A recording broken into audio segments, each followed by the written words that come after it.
Ayan, magandang umaga po ulit sa bawat isa and welcome po sa ating fellowship sa araw na ito. And I hope na tayo po ay mag-enjoy at syempre, lalong-lalo na po mapapurihan natin ang Panginoon sa araw na ito. At bago po tayo magsimula sa ating iba pang gawain or iba pang parte ng ating gawain, gusto po namin tawagin si attorney para sa short message. Palakpakan po natin ang ating Diyos sa buhay po ng ating attorney.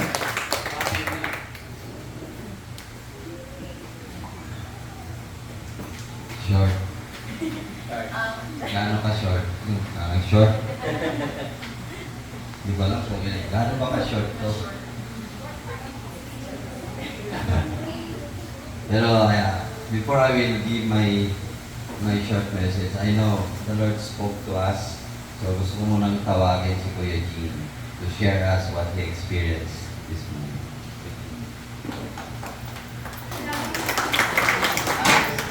Ano yan? Si Kuya Jean is from All for Christ Church. Siya po ang aking isa sa mga estudyante ko sa online namin, sa Halo-Halo group namin. Praise God. Hallelujah, Jesus. Sa Diyos ko yung papuri. Sobrang bless na po ako, overwhelmed po ako sa ginawa ng Diyos sa buhay ko. So, ang daming trials na hindi ako iniwan ng Lord. Na sometimes, nanghihina ako. Pero, hindi niya ako binitawan, hindi niya ako nabayaan. Sabi niya nga, salita niya. At, ayun, siyempre kasama yung wife ko, na lilipod sa Panginoon, yung mga anak ko, kay Pastor Jura. Salamat po sa pribileyo, Lord, sa na makabahagi dito sa video ko ng mentoring with Ma'am Jazz, the attorney. Ayun po.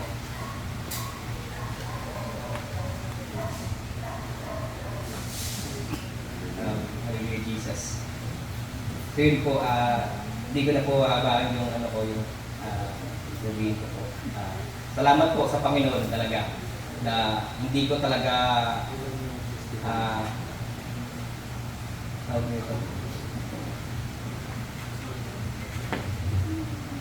Hallelujah, Jesus. So yun po, ina po muna to. Akala ko kasi may testimony time tayo, wala na ba? Meron? Ano na? Gusto ko munang tawagin yung aking kaibigan, kapatid, na hindi ako sanay ngayon sa kanya. Kaya gusto kong tawagin si Kuya Rolly. Kuya Rolly, pakita mo sa amin na ikaw si Kuya Rolly. Kasi si Kuya Rolly, alam naman natin yung kanyang pinagdaanan. Alaman ko, Tony. Paano ba hulog sa...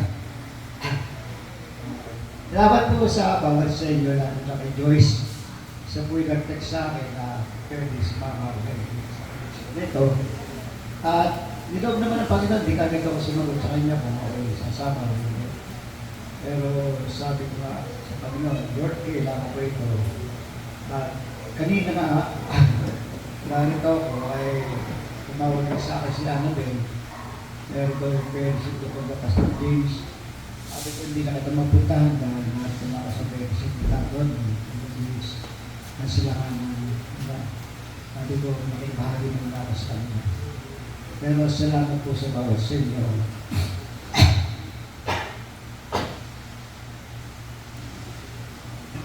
Alam ko po na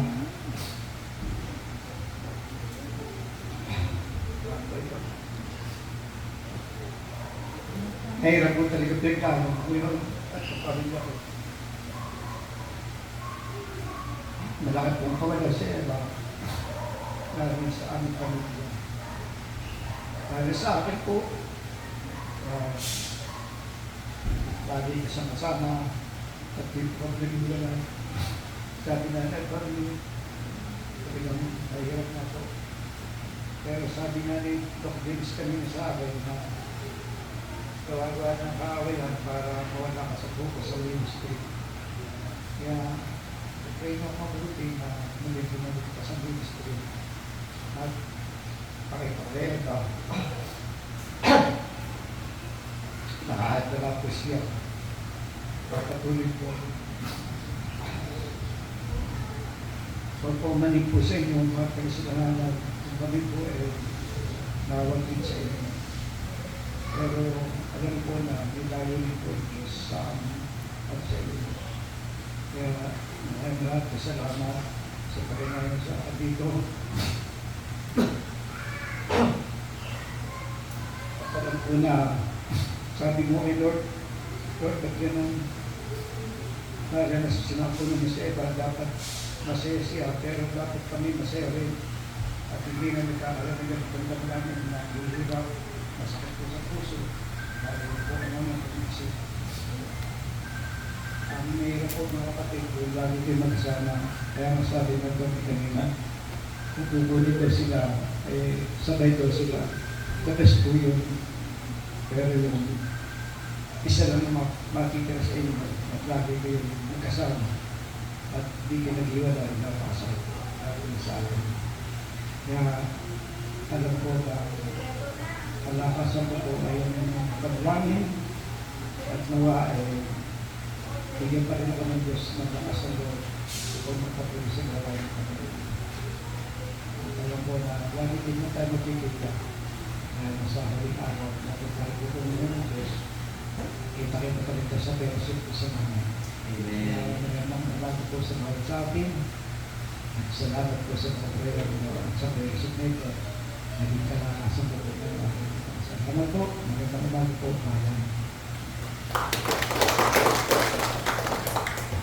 Salamat. Isama natin palagi sa panalangin ko Kuya Rolly, no? And my personal prayer is sana yung joy ng Lord ay magpatuloy sa'yo sa buhay. Okay, short daw to. So, 1 minute lang to. And 1 hour. Bakit? Ligong-ligo na ba kayo? Tingin ko, pag lumabog kayo dyan, ubos yung tubig. Ayan.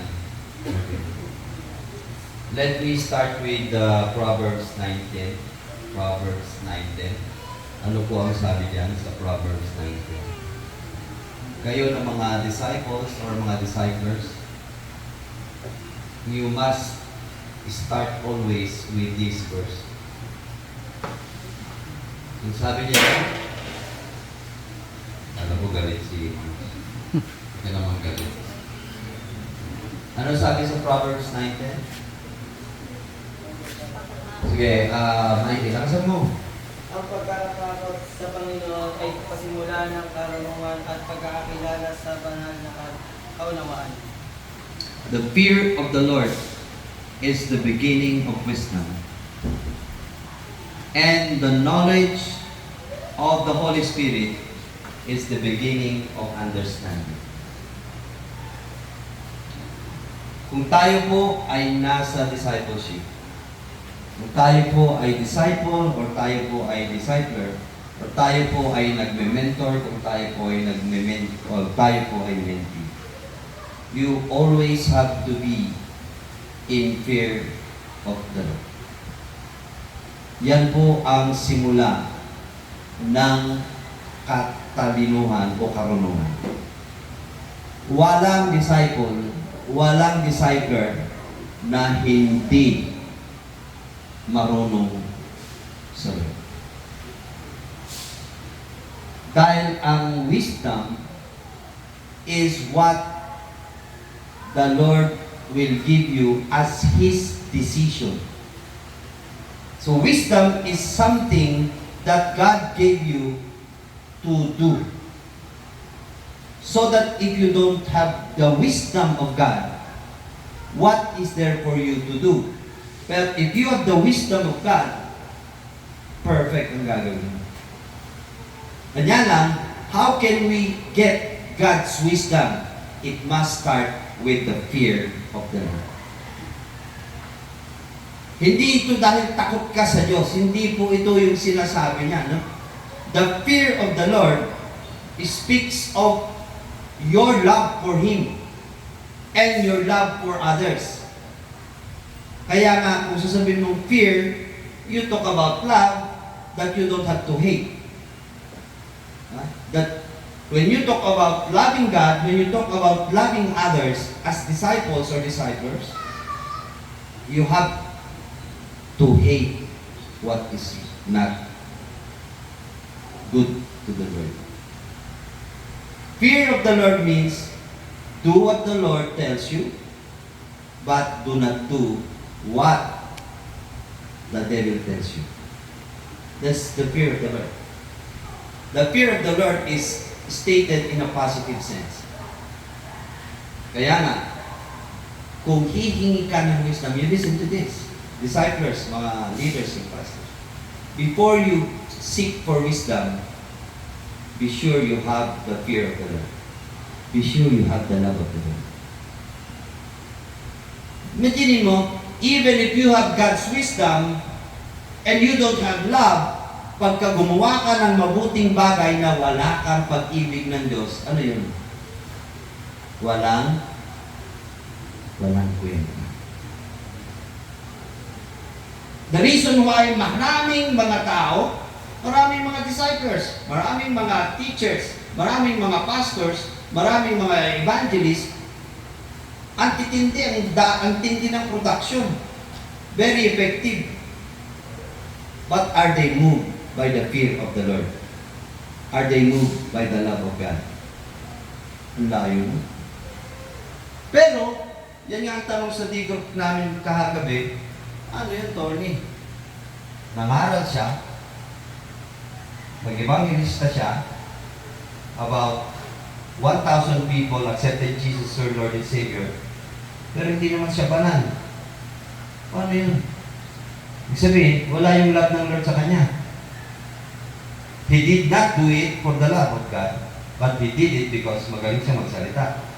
And very powerful yung kanyang pananalita. Pwede po yan. That person not moved by love can be powerful and be able to do good for the Lord, but his word is not counted in heaven. Kasi we are not moved by the fear of the Lord. Kaya kung atin ka rin lang ng discipleship, o pupunta ka doon, and it is not love that moves you, mari, like for example, ako, di ba, share ako, pero dito, napipilitan lang ako kasi inutusan ako ng asawa ko. My doing is hanggang dito lang. Wala akong reward sa Lord. But sa body of Christ, my preaching might have been effective because the power of God is there. Kuha niyo? Kaya dapat, we have to have the fear of the Lord. And in short, na dapat, patulang si Gina. Nasupinan na. Sigurado yan, may supinan. So, kailangan po natin to yung love for the Lord, pero may kakambal yung love for the Lord. Ang kakambal niya, love for others. That's the fear of the Lord. Why are you asking wisdom from the Lord? Because you want to praise the Lord correctly and you want to serve others correctly. Kaya yung mga iba, nawawala, pati mga leaders, nawawala, mga disciples, nawawala, because what? One, they don't have the love, or they have the love but they don't ask wisdom. Because asking wisdom is knowing to do the right thing according to the standard of God. Ayon sa kagustuhan ng Panginoon. Kaya sinasabi ko kay Rolly, you are too emotional. Fine, because that is a human emotional reaction by the passing of Ate Eva. But emotion is just a part of who you are in the Lord. Bahagi lang yan. Dapat mangibabaw yung Espiritu ng Lord sa'yo. Your spirit and the power of God must what? dapat mavaccinate niya yung soul mo, kasama yung emosyon. And once the soul is sanitized by the power of God, matik yung sarili mo has no choice but to follow the power and Spirit of God. Kaya tayo, tao pa rin, nabubuhay sa katawang ito at may emosyon, process yan. Pero pinaka-the best yan, get intimate with the Lord. Get intimate with the Lord. Again, babalikan ko lang Proverbs 9:10. We have to have first the fear of the Lord. Bagamat sabi sa James 1:5, sabi niya sa James 1:5, kung kulang ka ng wisdom, humingi ka at siguradong ibibigay ng Diyos ito. What is wisdom? God's decision. What is wisdom? God's way to do things. Pero, ang requirement nito, do you have the fear of the Lord?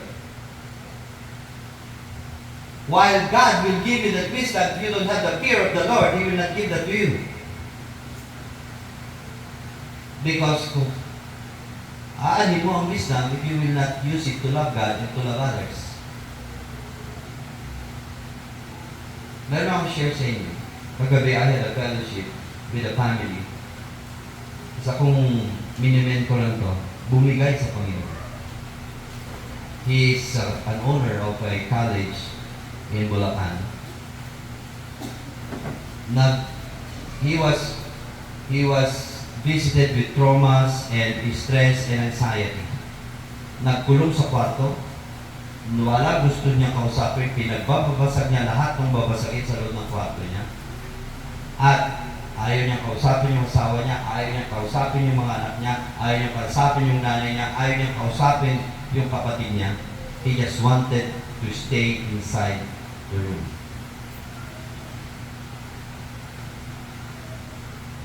He is a good speaker,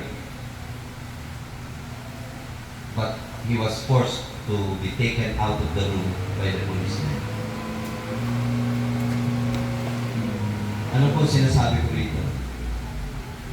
Where is the fear of the Lord? Where is the wisdom of the Lord? Although nagre-request siya sa akin ng fellowship last Monday, sabi ko okay lang, mga alauna ng hapon, and then suddenly, nag-back off siya. So, pati yung wife niya decided to leave him.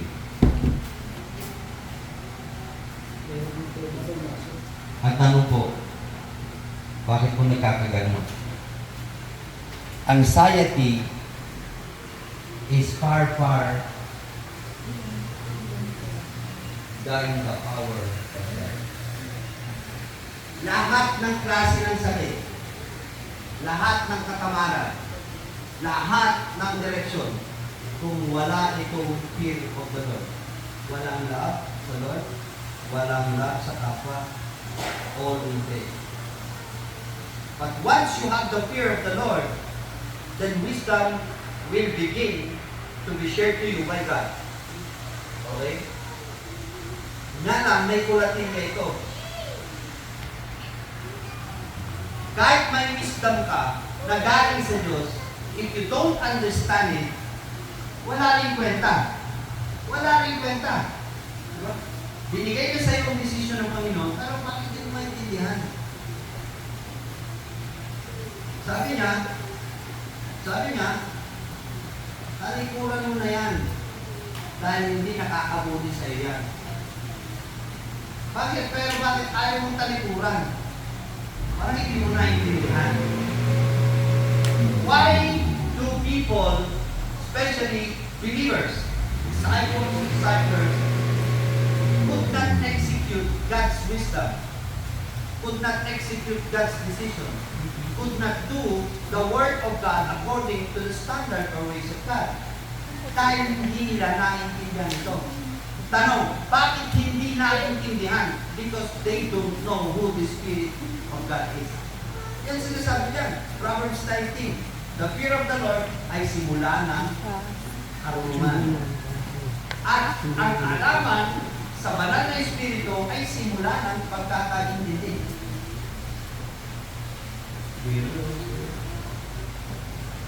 Sino si Holy Spirit? Ha? In other words, punong-puno ka ng wisdom ng Lord, and yet, you are doing the wrong thing because you fail to understand the wisdom of the Lord. And because you fail to understand the wisdom of the Lord, dahil hindi mo kilala ang banal na Espiritu, kulang na kulang. Sino ba si Holy Spirit? Kilala ko ang Holy Spirit. Yeah, you know the Holy Spirit. But are you walking with the Holy Spirit? Yun po yun. Kailangan lumakad tayo with the Holy Spirit. Hindi ba, kilala lang talaga eh. Parang si pastor lang, kilala mo, pero pastor siya. Pero sumusunod ka pa sa kanya. Lumanakad ka pa sa kanya. That's a different thing. Understanding means knowing and walking. Ay! Anong kung tatay kita? Pero hanggang pangalan na tayo, ha? Kaya ito, paalala sa atin, mga disciples. Anong sabi sa Matthew 7, 21, 22, 23? Basa! 7, 21, 22, 23. Ano sabi niya yung Matthew? Lakasan mo, Kobe. Ikaw, parang ikaw pumili. Ikaw. Hindi ang bawat isa nagsasabi sa akin, Panginoon, Panginoon, ay papasok sa kaharian ng langit, hindi ang gumaganap ng kalooban ng aking Ama ay nasa langit. 22. Marami ang nasabi sa akin, sa araw ng ayon ay Panginoon, Panginoon, hindi ba nagsisip pagpupula kami sa inyo, pangalan at sa pangalan mo ay nang palayas kami ng demonyo at pangalan mo ay nagsisigaw kami na marami, gawa ng kapangyarihan. 23. Kung may gayon, ipahayag ko sa kanila may hindi ko kayo nakikilala ng magsilayo kayo sa akin, kayo'y gumawa ng kapatay. Parang ang director ng Kobe. Tayo po yung ating digong dito. Hindi ko kayo kilala. Lumayas kayo. That is what Jesus said. Because kilala lang siya, pero hindi nila talaga totoo kilala. Kasi kung talagang kilala mo siya, namumuhay ka sa Kanya. Diba? Ito yung sinasabi ng Proverbs 9:10 that you have to have knowledge of the Holy Spirit so that you would understand the wisdom of God. Without God's wisdom and without understanding it, Yan ang problema natin. And this is my prayer kay Kuya Robbie. Sana makita niya yung wisdom. Lord, bakit niya pinayagan ko?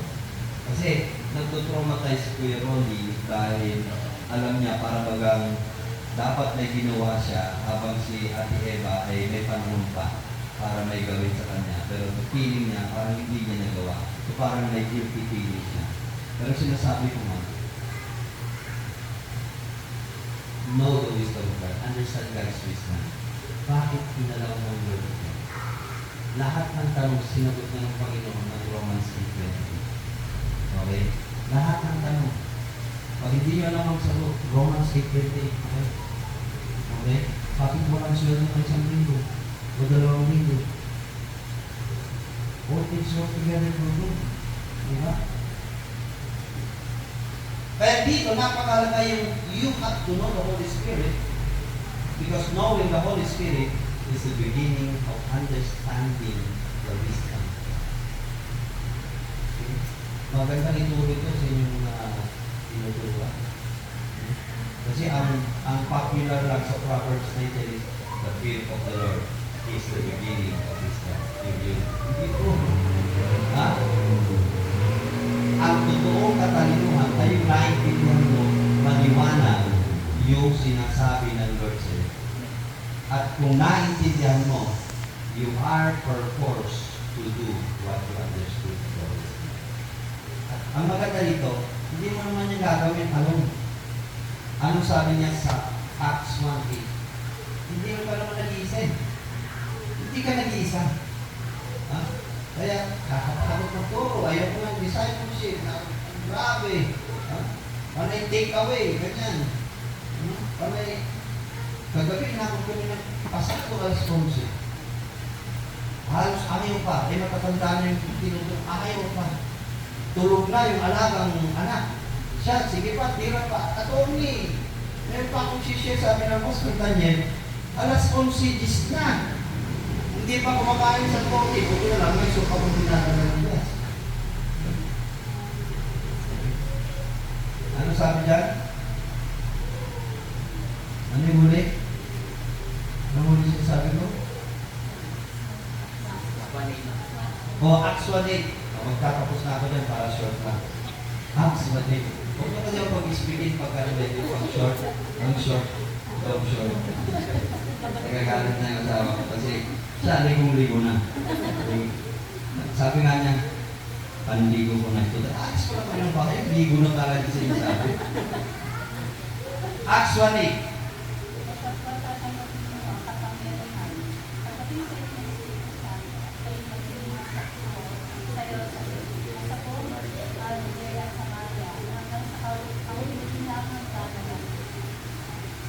Para ito kay Claire. You have God's wisdom because you are a God-fearing believer. You don't only have the wisdom, you don't only have the love of God, but He gave you the spirit of understanding. And that understanding will tell you how to do it, why to do it, and with whom to do it. Kaya mo ba yan? The answer is Acts 1:8. Ang sabi niya, kaya mo yan because the Holy Spirit is with you. Kaya mo yan because you don't only have the Spirit of God, you are also given the power of God. Kaya, importante yung fear, importante yung wisdom, importante yung pagkaintindi, at importante na alam mo inside of your life, you have the Spirit of God and you have that power. Para malungkot yun.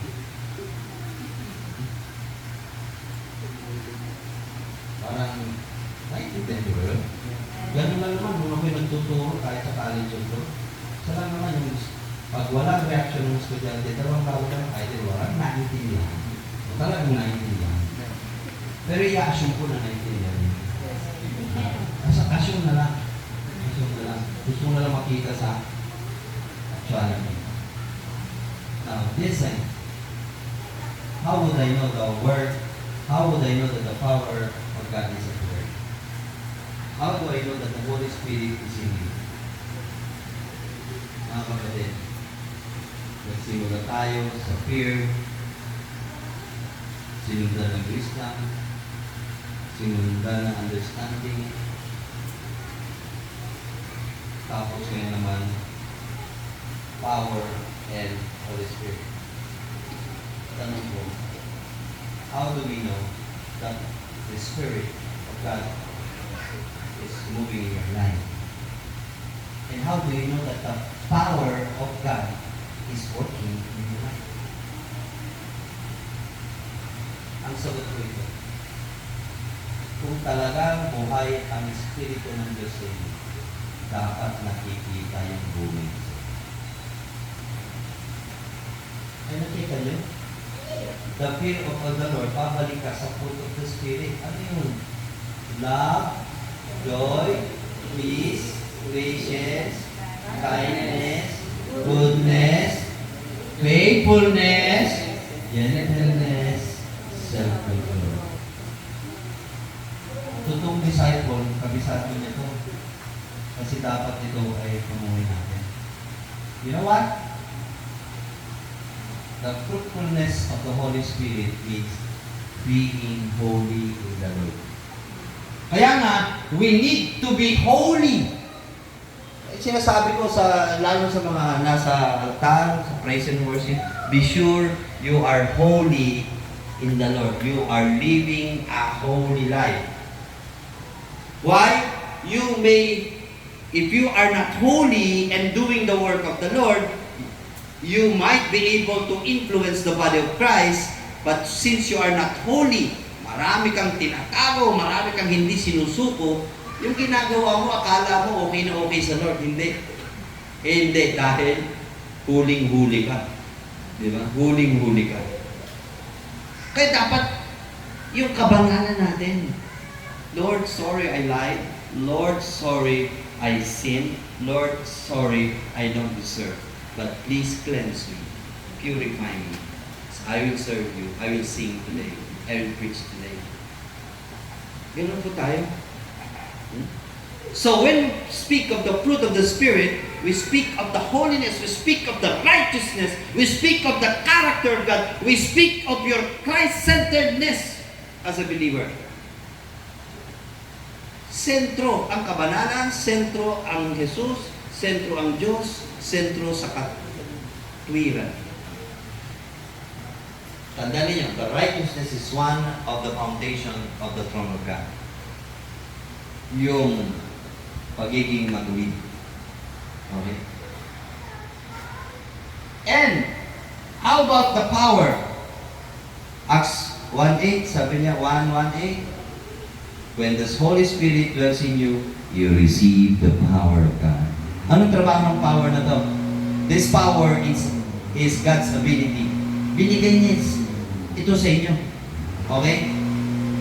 You have that power na that power, once exercised for the love of God, can do so much. Yan na, parang wala tayong power ngayon. Tagal naman, Tony, swimming na ako. Kailangan may power din kayo mag-swimming. Okay? Now, listen. Anong kinalaman ng power na binigay ng Diyos sa inyo? If you are fruitful, you have the fruit of the Spirit, then once na you decided to allow the fruit of the Spirit to grow, the power of God starts to move. Saan gumagalaw ang power of God? In the execution process. Dahil ang fruit of the Spirit is more on your personality. Yung relasyon mo sa Diyos, yung kabanalan mo sa Diyos, yung matuwid na relasyon mo, yung intimacy mo sa Lord. That is the work of the being fruitful and the fruit of the Spirit. But the power is different. The power is when you get to implement God's love to other people. And what do we say? Anong ibig sabihin natin? When you get into the exercise of the gifts of the Holy Spirit. You need to have the power of the Lord to be able to effectively exercise the gifts of the Holy Spirit. Tandaan natin, the fruit is permanent. But the gift is only when the Lord wants it to give to you. See? How can, if you are a preacher, you need the power of God to preach. Alright? Pero, tandaan natin, the power must be exercised in the ministry na kung saan kayo nilagay ng Lord. Ministry dapat by now, mga disciples, by now, dapat alam nyo ang ministry nyo. Dahil dun kayo nilalagay ng Lord, dun niya pinadadala yung power. At dun kayo mag-grow. Kaya kung talagang totoo tayo na may fear of the Lord, may wisdom, naintindihan natin, then we must live with the Holy Spirit to be fruitful, and we have to have the power of God to be effective, victorious in our ministry. Kaya kung nasa ministry ka, huwag kang lulubog, lilitaw. Hindi pwedeng yung power of God ay niluloko mo. Baka mamaya, anong sabi sa 1 Thessalonians chapter 5 verse 2? I will close with this. Then I will ask Jas to conclude this. Ang sabi dito, may mga lulubog lilitaw. Walang ministry. Mamaya, ang init-init sa ministry. Di ba? Mamaya, wala na naman. Ano ba yun? Ano ka ba? Ano sabi diyan sa 1 Thessalonians chapter 5 verse 2? Sabi po dito, sapagkat kayo na rin ang maglulubos na kakaalam ng pagdating ng kaarawan ng Panginoon gaya ng magnanakaw sa gabi. The Lord will come like a thief at night. Two things are sure. The Lord will come at gabi ito darating. Paano kung eksaktong lumubog ka sa ministry nung dumating ang Lord? I'm saying this to encourage you to be consistent and intentional with your walk with the Spirit and with the use of God's power. Kahit na ayaw sa'yo ng buong church, kahit ayaw sa'yo ng buong pamilya mo, dapat magpatuloy kang lumakad kasama ang banal na Espiritu at gamitin ang kapangyarihan ng Diyos na binigay siya. Otherwise, if the Lord will not find you faithful in your walk with the Holy Spirit and in the use of God's power, then He will be like a thief, will come. Pero bang magnanakaw na sasabihin, Joyce, magnanakaw ako mamaya ang gabi. Mga alas 12 ng gabi, kukunin ko yung kotse niyo. Meron ba ganun magnanakaw na gano'n? Wala. Wala. Ha? Sabi niya, Tony, ha? Mga alauna ng umaga, pupunta ko dyan, kukunin ko si Sam. Sabi naman ni Tony, sige, kunin mo na. You would not know because the devil, the thief, will not tell you when he's coming. Ano mensahe dito? Be ready anytime. At sino ang mga ready? Those who are walking with the Holy Spirit and those who are using the power of God. Anong ibig sabihin dito? Ministry, ministry, ministry, ministry. That's why hindi kayo dapat natatapos lang sa pag-aaral, graduate ka ng Harvard, graduate ka ng theology, pero you are not in the ministry. Anong klaseng pag-aaral yan? Di ba? Kami yan, ang dami namin tuligsang mag-asawa. Ba't kayo nakikinig yan sa mag-asawang yan? Hindi man nakatapos yun ng seminary man lang. Oh? Eh, hindi na kami nagsasalita. Ang tagapagtanggol namin ng Holy Spirit is our advocate. Ang masasabi lang namin, Jim Lon, graduate kami ng University of Jesus Christ. Amen? Eh, ikaw, graduate ka na kung saan-saan ka graduate, pero wala ka naman sa ministry. Ano yun? Buti na graduate ka ng Word of God at nasa ministry ka. So mga kapatid, this is an encouragement to you. Remember the fear of the Lord. If you have the fear of the Lord, wisdom will be upon you. But you have to know well the Holy Spirit, because your full knowledge of the Holy Spirit will give you full understanding of the wisdom of God. At pag naintindihan mo ang wisdom ng Lord, alam mo kung anong gagawin mo, kanino mo gagawin, saan mo gagawin, bagay na yan.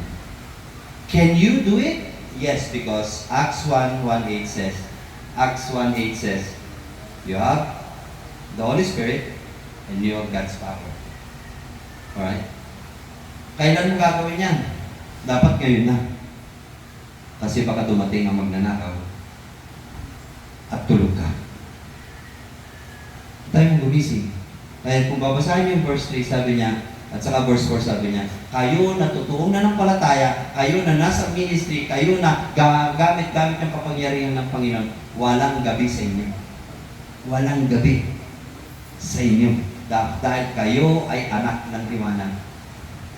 You are the children of light. Because Jesus is in you and Jesus is the light. And if Jesus is in you, you are the light of this world. So that when the thief comes to you, no night, no darkness. Dapat nagniningning tayo.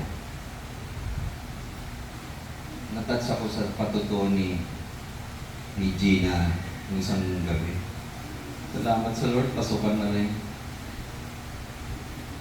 Nakaka-touch. Kasi makakapagpasada na naman ako. May God bless you. Diba? Sa maliit na tamang paraan, with wisdom, understanding, and power of God, wala posibilidad. Ako nasubukan ko, abogado na nga ako, nagtataksi pa ako. Ayaw na ayaw kong makapagsakay ng kliyente. Pag nakasakay ako ng isang kliyente ko, nagsusumbrero ako. Kasi mamay, baka hindi naman maniwala ng abogado ako. Eh, ang lakas dumede ni David at sa ni Emma. No? Grabe. So this time, I would like to ask Jazz to close this with prayer or further encouragement. Maliligo ko naman. Sobra init eh, na maliligo. So, good morning sa inyong lahat. So, salamat sa presensya ng bawat isa. So, narinig niyo ang mensahe. Hayaan natin ang banal na spirito ang mag-lead sa atin sa gawaing pinagagawa sa atin ng Panginoon. So, I believe sa church ninyo, maraming pinagagawa ang Panginoon. Ito na yung time. Meron kaming mga tinuruan, sila yung maghilig din o magtuturo din, magdi-disciple din. Kasi imagine, sabi ng Lord, go. Ito na yung time. I believe, may nagsabi sa akin na mangangalap uli kayo ng mga taong tuturuan nyo, igagather ninyo, para sila ay magkaroon ng magandang buhay na pinapangako ng Panginoon. At hindi lang para ito kay pastor at kay pastora. So sa lahat ng mga cell group, arise, shine. Ito na yung time. Tulungan niyo yung tatay at nanay niyo sa loob ng simbahan. So anong mahalaga? Sabi nga ni attorney, the power of the Lord is within us. Hayaan na ito't lumabas. Paano ito makikita? Sa pamamagitan ng bunga ng banal na spirito. Isa-isa niyo yun 9, pero isa lang yun. So darating yung time na magkakasakitan kayo. Lalabas yung mga ugali natin hindi perfecto. Pero mga kapatid, sabi ng Lord, ang banal na spirito ang ating takbuhan. So, tandaan nyo, walang balat sibuyas sa anak ng Lord. So, pagka may pagkakamali, lumapit. Pag nagkamali, mag-sorry. At wala ring anak ng Diyos na doble kara. Minsan nandun ka sa mundo, minsan nasa church ka. Okay? Hindi masamang mag-aral, hindi masamang magtrabaho. Pero gawin natin ang lahat para sa kalulatian ng Panginoon kasi anak na tayo nila. Ipakita natin kung sino si Kristo na nasa atin sa pamamagitan ng banal na Espiritu na ibinigay niya sa atin. At ang bunga nito ay love, joy, peace, patience, and faithfulness. Yung aklong suffering mo, yung pinakamahirap, yung tiisan mo. Tiisan sa ugali ng bawat isa, pero huwag kayong magtatanggap sa bawat isa. Kasi kailangan natin ito para tayo ay mag-isa-ayos ng Panginoon at makita si Kristo sa atin. Matanggal yung kung sino tayo at si Kristo ang umilaw sa atin.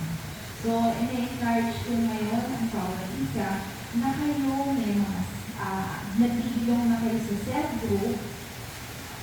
Sana mag-pray kayo sa Lord, bigyan kayo ng burden, sino naman yung katuruan niyo. Babae sa babae, lalaki sa lalaki. At ang final tatay at nanay niyo, yung mga elders niyo, si pastor at si pastor. Hindi kaya ni pastor pastoral at ito. Sa bahay ba, yung nanay mo, siya na tagalaba, siya taga-plancha, taga-pamorente, siya din taga-kita ng pera, lahat na alam, bakit patay na yung nanay mo, si tatay yung gano'n din. Hindi. Diba? So, gano'n din po sa simba. So, kung may problema, kanino nalapit? So, sa Lord, yun yung una. Pero may mga sitwasyon kasi na may sinasabi ng Lord, tawag ka sa tatay mo, sabi mo, ayusin mo. Hindi mo magawa yung tatay at nanay mo ang mga. So, may mga kuya, kapit mo. Huwag tayo matampurin sa pag-inokorek ng mga tatay, nanay, ate, kuya. Okay? So, it's about time. Ito na yun. Time. Okay? Ito yung, kaya naman ito yung ginagawa. Kasi, diba, meron kami pinatrain. So, meron din dito, meron na silang disciple. Disciple na sila. And then, mag-decide kayo na magkaroon kayo ng disciple at maging disciples. Okay? Walang, ano sabi, barin? Walang barin sa, Walang baog. walang baog o anak. Kasi, pinutusuan tayo ng Panginoon. Pero may kabiyak, ang sabi, you need a holy life. You need like Jesus. Hindi tayo pwedeng magturo kung ang makita sa atin pag bata. Sa bata, di ba? Hindi mo huwag ka mura, pero ang tulog ng mura mo, kaya hindi mo bata. And the same way, it's spiritual. Okay? So, sana sa pagbalik namin, makita namin yung pag-increase ninyo. And who knows, kapag binas kami ng Lord, marami na rin kayong kasama dito. Okay? Sasabihin ni Pastor, Atty, eto na yung mga ako ko. Kasi dalawa, isa pa na yung ako, dadagdagan pa, may physical ako, may spiritual. Kung wala kang anak, wala kang asawa, pwede lang. Okay? So, yun lang yung encouragement ko. Tuloy po tayong lahat kasi ito na yung maglalaro tayo at magsusini tayo, kakaano pa tayo. Tayo ay mananalangin. As leader, si Pastor yung pag-closing natin ng event natin. So, yung mag-close mamaya pa po. I-close nyo po. At yung commitment ninyo ang asusuportan ang discipleship ng Cristo. Kahit yung lahat ay manalangin, Lord, maraming salamat, Panginoon, na walang aksidente sa buhay ng bawat isa sa amin. Ginako mo kami ni Atty. sa Tomas, sa silangan, Panginoon, nalik namin si Ate Eva, nalik namin si Pastor Evo, Panginoon, ganun din si Ate Eva na kinuha mo na, at ganun din si Kuya Ron, Panginoon. Ang mga leaders ng churches, Panginoon, alam namin na lahat ng ito ay itinakda mo, Panginoon, at inaakda mo at ilagay mo sa iyong talaan sa buhay, Panginoon. Kilala mo, Panginoon, ang mga anak mo na nagbibilong na ngayon, they belong to a cell group at nagsisimula na ng cell group. Lord, we are not perfect, Lord, but we have a perfect God who will work in us, O Lord God. Gagawin mo kami katanggap-tanggap, Panginoon, at hayaan mo na ang banal na spirito ay makita sa buhay ng bawat isa. Lord, bigyan mo ko kami ng patience sa bawat isa. Bigyan mo kami ng lawak. Lord, ng paglilingkod sa iyo, ng faith, Panginoon, at ang buong bunga ng banal na spirito ay suka amin, Panginoon. Lord, kilala mo na saan ang pas na o-level ang banal na spirito sa buhay namin. Sa pamamagitan ng buhay, Panginoon. Lord, hayaan mo po na ito ay umakyat, Panginoon. Because sa mga trials na pinagdadaanan ng bawat isa, trials sa trabaho, sa ministry, sa anak, sa asawa, sa pamilya, Panginoon, even in any relationship, Lord. Alam namin na ito ay inaalaw mo upang kami ay lalo katiwanan sa iyo, Panginoon. Lord, may mga bagay pa rin kami na hindi masurrender sa iyo. Tulungan mo, Panginoon, na ang lahat ng bagay ay maibigay natin sa iyo, Panginoon. Dahil wala kami reserva pa sa iyo. Ang lahat ay binigay mo sa amin, Panginoon. At ang lahat ng iyon ay para sa kapitihan ng bawat isa, Panginoon. Lord, we just thank you, O Lord God, na pagpapalain mo ang simbahan ng Panginoon sa Santo Tomas, Panginoon sa silangan, Panginoon. Ikaw po ang magdadagdag ng mga tuturuan ng mga tao dito, Panginoon. Lord, ikaw din po ang magiging ilaw, Panginoon, sa lugar na ito sa mga pagpaplano nila, Panginoon. Nawa po ang bawat isa na nire-represent ng simbahan na iyon ay maging kabahagi, Panginoon. Tanggalin niyo po ang mga bagay na di kaaya-ayon sa iyo, Panginoon. Lord, sa ibang churches na hindi, sa mga ginagasayo namin dito, Panginoon, na hindi kabilang doon sa dalawang simbahan, patuloy mo rin silang gamitin bilang ilaw ng iyong simbahan, Panginoon. Ilaw ng iyong tahanan, ilaw na kung saan ikaw ay makikita ng bawat isa kung saan ito yung ginagawa. Father, we just thank you, Lord. You allowed us to be here, Lord God. And you are not a God na hindi kami inaalaw ng mag-enjoy. Salamat po sa mga kantahan.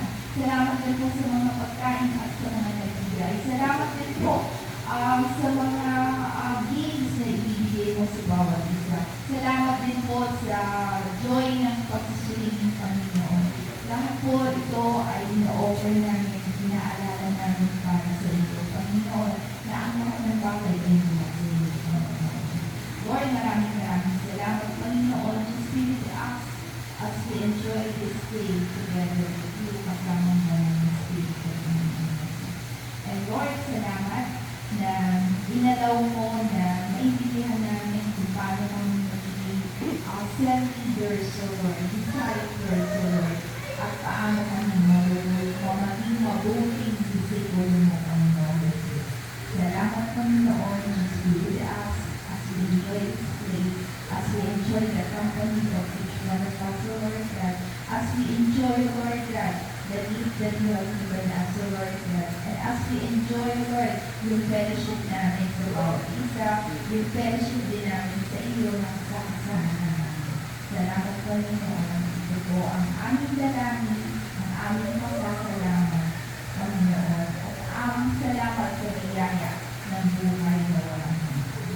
Salamat sa biyaya na kami ay binigyan mo maging karapatan, binigyan mo kami ng karapatan maging anak mo at mag-mature into the Lord. And hindi mo, Lord God, na yung namumuhay na lumalakad na kasama ng banal na Espiritu ang mga tunay ng matured sons and daughters nila. Salamat, Panginoon, nawa po ang bawat isa ng laging pasako upang kami ay maturuan mo araw-araw sa kinahin namin, Panginoon. Thank you, Jesus. Thank you, Lord. All blessings we give unto you. All praises, O Lord, na aming patuloy sa kasalamat sa iyo naman. Na-acknowledge ko naman sa iyo.